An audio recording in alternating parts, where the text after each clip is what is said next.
में बाढ़ का कहर लगातार गहराता जा रहा है और हालात बेहद चिंताजनक बने हुए हैं। उफनती नदियों ने सैकड़ों गांवों को अपनी चपेट में ले लिया है। हजारों घर जलमग्न है और लाखों लोगों का जनजीवन पूरी तरह अस्त व्यस्त हो गया है। सबसे ज्यादा चिंता अपर असम के उन इलाकों की है जहां पानी का स्तर लगातार बढ़ रहा है और राहत बचाव अभियान भी मुश्किल होता जा रहा है। भीषण बाढ़ के चलते कई परिवार उजड़ गए हैं। अब तक कम से कम 50 लोगों की मौत की पुष्टि हो चुकी है, जबकि दर्जनों लोग अभी भी लापता बताए जा रहे हैं। सेना, एनडीआरएफ, एसडीआरएफ और स्थानीय प्रशासन युद्ध स्तर पर राहत और बचाव अभियान चला रहे, लेकिन तेज बहाव और लगातार जलभराव की वजह से कई गांवों तक पहुंचना बड़ी चुनौती है। ब्रह्मपुत्र और उसकी सहायक नदियों के उफान ने पूरे इलाके को संकट में डाल दिया है। सड़क संपर्क टूट चुके हैं, बिजली और संचार सेवाएं भी प्रभावित हैं। तो लाखों लोगों का जो जनजीवन है वो प्रभावित होता हुआ नजर आ रहा है और एनडीआरएफ का जो रेस्क्यू है वो भी चल रहा है। कई लोगों की जान गई है और बाढ़ से यहाँ पर तबाही मचती हुई नजर आ रही है।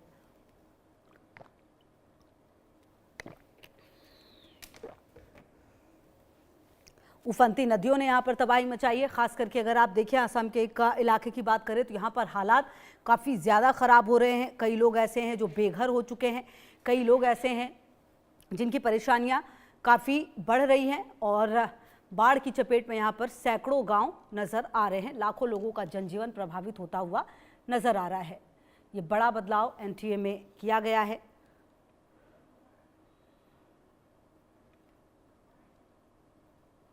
असम में बाढ़ से ये भारी तबाही, और देखिए सिर्फ असम की बात नहीं है, पूरब से लेकर पश्चिम तक, पश्चिम से लेकर उत्तर तक और उत्तर से लेकर दक्षिण तक अगर आप देखें तो कई राज्यों में जो हालात है वो काफ़ी ज़्यादा बिगड़े हुए। गुजरात के भी कई ज़िले ऐसे हैं जहां पर काफ़ी ज़्यादा बारिश हो रही है और जो स्थिति है वो काफ़ी ख़राब है। वहीं अगर आप पूर्वोत्तर भारत की बात करें तो यहाँ पर भी अपर असम में सबसे गंभीर हालात बताए जा रहे हैं, जहाँ पर स्थिति काफ़ी ख़राब हो चुकी है।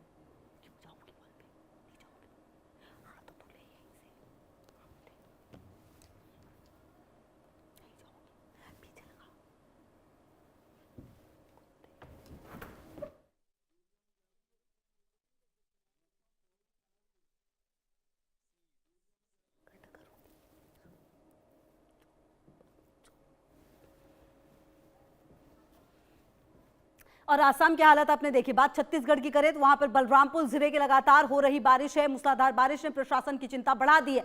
जिले के अधिकांश बांध और तालाब पूरी क्षमता के करीब पहुंच चुके हैं। पिछले साल लुप्ती डैम हादसे ने जिस तरह भारी नुकसान पहुंचाया, उसे देखते हुए इस बार जिला प्रशासन कोई जोखिम लेने के मूड में नहीं है। यही वजह है कि सभी प्रमुख जलाशयों पर 24 घंटे निगरानी रखी जा रही है। जल संसाधन विभाग की टीमें लगातार बांधों के जलस्तर और उनकी संरचनात्मक स्थिति का निरीक्षण कर रही है ताकि किसी भी संभावित खतरे का समय रहते आकलन कर आवश्यक कदम उठाए जा सके। कलेक्टर ने नागरिकों से बांध, नदियां, उफनते नालों के पास से बचने और प्रशासन की एडवाइजरी को पूरी तरह मानने की अपील की है। वहीं किसी भी आपात स्थिति से निपटने के लिए राहत और बचाव दलों को भी अलर्ट मोड पर रखा गया है। तो कुल मिलाकर छत्तीसगढ़ के बलरामपुर में भी हालात किस कदर खराब है। लगातार बाढ़ और बारिश के बाद जो तालाब है वो लबालब यहां पर नजर आ रहा है। बांधों की स्थिति के संदर्भ में पूर्व में भी मुझे बताया गया है कि पूर्व वर्ष में लुत्फी बांध जो है वो नीचे से, क्योंकि उसमें रिसाव हो रहा था, तो जब बहुत ज़्यादा बारिश हुई तो उसके बाद एक तरफ का जो वॉल है वो कहीं से बर्स्ट हो गया था और जिसकी वजह से गांव वाले काफ़ी प्रभावित हुए थे। इस मद्देनज़र हम लोगों ने डब्ल्यूआरडी से पूरी रिपोर्ट ली है। हमारे 2-3 बांध ऐसे हैं जिसमें से रिसाव है, जिसका सुधार का कार्य डब्ल्यूआरडी डिपार्टमेंट के द्वारा 2 फेज में किया गया। देखिए, गुजरात की हीरा नगरी सूरत इन दिनों पानी की मार झेल रहा है। बारिश के दौरान भले ही कुछ थमा हो, लेकिन शहर में जल भराव से हालात अब भी भयावह हैं। पर्वत पटिया से लेकर गोदादरा तक कई इलाके बाढ़ की चपेट में, चारों तरफ से पानी ही पानी नजर आ रहा है।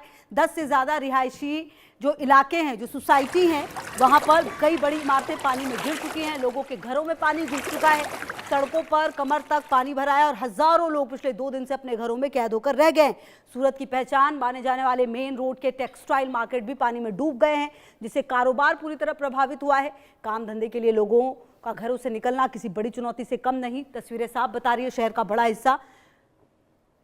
देखिए, सूरत से हमारे संवाददाता शैलेश की ग्राउंड।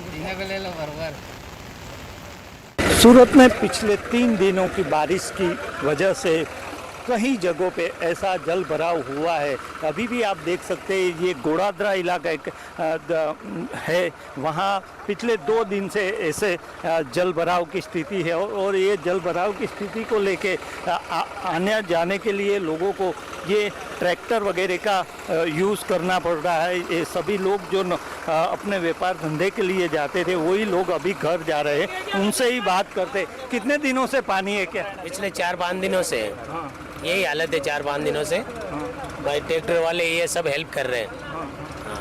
तो आने जाने के लिए रास्ता बंद हो जाए? बंद हो गए, सब बंद है। घूम घूम गा रहे इधर उधर से, पैदल वागी गाड़ी वाड़ियाँ सब बंद है। हर साल ऐसा होता है? हर साल पिछले 2-3 बार से देख रहे, 3 साल से कंटिन्यू।